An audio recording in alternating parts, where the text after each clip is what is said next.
Awesome. Well, excited to chat with you. You just got off the stage, and it was amazing talk around women in leadership and women in marketing, and would love to hear a little bit about your story and how you got started. I started really within Samsung, and I've been here for now about 7.5 years.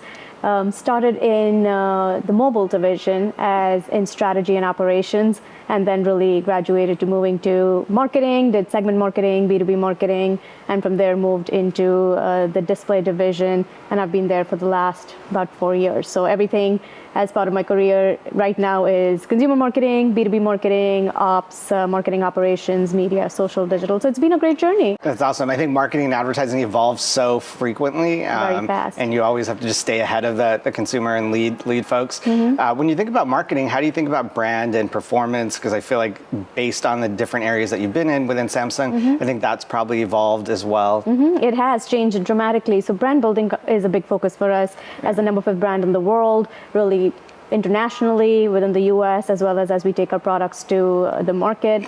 But in addition to brand building, like you mentioned, is performance, right? Actually looking at the full scale of how do we really bring our consumers in, and then making them aware of our products, taking them all the way into sales. And that moves into not just on the brand side, but also from a retailer perspective. So we are looking at our retailer partners, whether we're in the middle of starting with Amazon, we are starting Prime Day today. So looking at that. Big day today. Big day today, Best Buy, looking at how all of that translates from building the brand, taking our customers from awareness, all the way into the final sale. Got it. That's awesome. And when you think about, let's say, marketing to different generations, right? So now you have Gen Z, millennials, boomers, Gen X. How do you think about the different marketing tactics for various buying or shopper generations? Yeah, I think it's so important to be able to understand their buying behaviors and where they really go to find the content that they're looking for. And a lot of that differs by generation. It also differs by different segmentation. Let me take gaming, for example.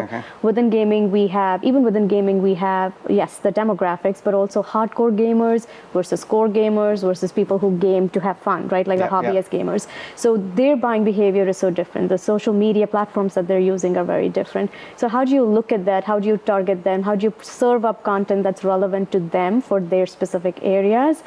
And being able to produce content that's relevant, engaging, and authentic. Got it. Have you thought about, is it even just like different messaging and different values? It feels like a lot of times, right, Gen Z is really leaning into the mission and vision and values of a brand and creating that alignment. Do you lean into creators and content marketing for things like that, or how do you look at that angle? Yeah, so creator content is huge for us. So whether we look at content that is created, we have brand ambassadors, whether they are at the mega level, macro, micro, or nano, to be able to support the community. I think it's really important that, but also at the same time, we're looking at UGC, which is really more authentic and engaging from the perspective of the consumer. We also, when you spoke about Gen Z and how do they react to messaging versus maybe another, the millennial group, we have so much testing that we do underway because of our own first-party data that we own, and we look at the kind of messaging that resonates with them. Someone likes emoji, someone doesn't. A group may not like emoji. Someone likes FOMO messaging. For someone, so how do we look at different messaging across the different segmentations that we serve and serve them, messaging content, the creator content that's relevant for them. That's awesome. And as you get more and more of this data, especially, you're talking about first-party data, how do you tap into things like AI or even maybe like leveraging things like AR, VR in terms of advertising itself? So we've done some of that, especially in terms of our partnerships. We had a partnership with SoFi Stadium where we'd leverage an activation around AR. For AI, we in fact have AI built within our devices ourselves. So yes, we use AI as part of our marketing processes, but at the same time, it's also how do you market AI? And talking about the benefits that it offers to our consumers versus really the technology itself. So I think that's the difference in terms of kind of using it versus being able to market and what we use in terms of our messaging for that. Got it. No, that makes sense. Where do you your career has been so successful and exciting, and when you think about getting inspiration for leading marketing into the future, especially with, like, let's say, activations at SoFi, where do you find that inspiration from, and how do you just stay on top of things, stay ahead of things? That's a good question. So the good thing about the role that I'm in, we are Samsung overall continues to innovate, and we are continuously challenged, not just in terms of the products we take to market, but even within our roles, what we are doing within our functions. And so that one enables us to say, what are we doing today? Where are the areas of improvement and what we can do better? The second thing in terms of inspiration is the people that we're working with. So whether it's content creators, whether it's our partners, I spoke a little bit about the partnership with the Kansas City Current. It's somehow, those projects coming in and seeing how it makes sense to partner together. What are the values that we're building together and bringing to the table together, and what we will take back to the fans, the consumers. So I think it's all of those things that come our way that enable me to be able to move forward. That's awesome. And I think thinking also about just the career path in let's say being in a leadership role within sort of navigating these rooms from a women's perspective. Maybe you could talk a little bit about some of the challenges and opportunities that you've seen just rising through the ranks. I think a big thing for me has been representation, and to ensure there's representation at every level within the company, and the ability to be able to voice one's opinions and concerns. I give an example of how early in my career I was fortunate enough to have a leader who ensured there was inclusivity within our team. And that inclusivity came from ensuring everyone had a voice in the room. So how do you ensure that? How do you build on that? And so those are things that have been really important. It's also important from a perspective of being able to offer opportunities to people, the up and coming leaders, and ensure that they have all resources that they need available to be able to help progress their career.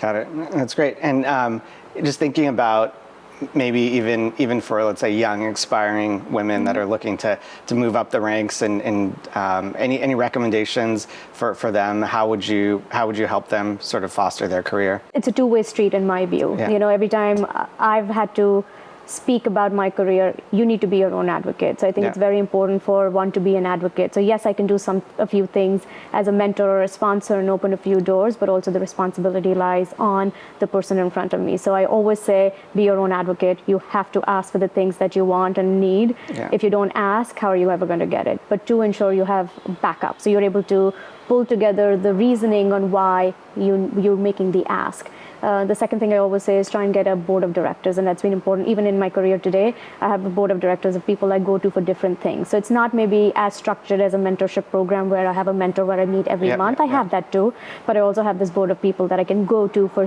their specific specialties, if you will, to lean on, right? To say I need some more help. And then the third thing I would say is, a network. If you want to get to a different place, make sure that you reach out, understand what the role involves, and what you need to get to that position. Got it. I love the board of directors. It's something that I usually talk to my team about as well. But maybe you could talk a little bit about that. When you think about a board of directors, how do you go find people like that? What sorts of people do you look for? Do they change over the time of your career as you advance as well? Yeah, that's a great question. It changes with where I am going in my career and what I'm looking for. These are people that have expertise in specific areas. So for example, if I'm going in to negotiate a partnership, there are people that I will rely on who've had more experience to give me feedback on the terms, the negotiation, the back and forth, the style. If I'm going into a salary negotiation, it's probably someone else who's had a lot more HR experience versus someone who's had partnership experience. So it's been evolving, and these aren't really one-off. You don't just call up and say, hey, I just need this help me, and you're done. But these are relationships that you cultivate over the years. Yeah. One of the things I always found early on in my career was I was looking to people that were exactly like me. So that's almost good. like that Indian male that was in advertising. Right. And then I was like, wait, I need different perspective, right? I need something that comes from different walks of life. Otherwise, you know how to speak to the same person in the same way, and they're always going to find agreement there. And that was one of the biggest eye-opening things for me is just getting perspective from different walks of life. I love that, and I didn't give that thought, but you're absolutely right. Even when I'm looking at who are these people that I go to, they're all so different, even in terms of their perspectives, in terms of their background, in terms of their diversity. So yes, I mean, absolutely. I think that's such a great point. I feel like marketing just in general is having a really big moment right now, where it's not just attracting people; it's always, let's say, a opportunity to generate revenue as well. And what do you think? What are you most excited about from a marketing opportunity perspective over the next couple of years? Yeah, I love that question, because even within our own organization, we are seeing that shift, right? Traditionally, we've always seen product kind of take the lead. Yeah. Here's this really amazing product. Now, how do we sell it? I think we are kind of switching the conversation to say, how does marketing bring in what is needed by the market? What do our consumers need? And how is that influencing our products? And just even in terms of how are we going to generate revenue? What's growth? Where are we going to see growth from? So marketing is now in the conversation of not being an afterthought, or being, here is our plan, now marketing, go execute. Marketing now is actually leading the conversations and the changes that are happening within the market, and how marketing is effectively going to navigate that. Well, thanks so much. It was great chatting with you, and hope you have a great rest of the week here. Thank you. Thank you for having me. Of course.